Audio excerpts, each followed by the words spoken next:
تدريب اكثر من ممتاز بصراحه يعني.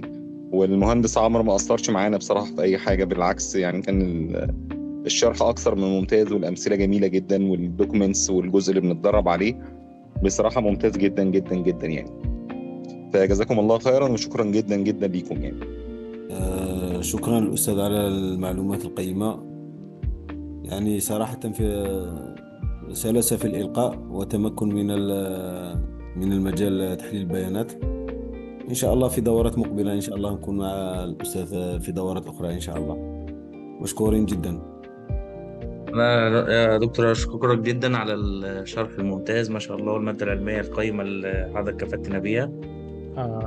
جزاكم الله خير وكتر الله خيركم وبارك الله فيكم يا عم المميز، وبأمانة يعني عايزين عن الشكر، ولكن نسأل الله لكم التوفيق وإلى الأمام إن شاء الله بحول الله.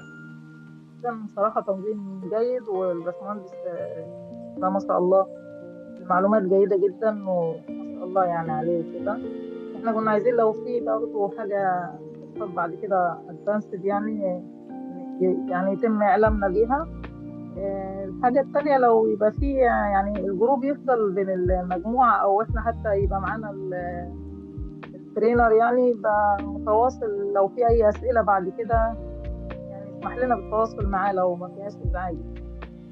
العافية يا فندم. هو بالنسبة للجروب هو مش هيتقفل خالص، وهتفضلوا موجودين فيه، والدكتور عمرو هيفضل متواجد فيه، وفي أي وقت لو حد عنده أي استفسار الدكتور هيرد على حضراتكم على طول.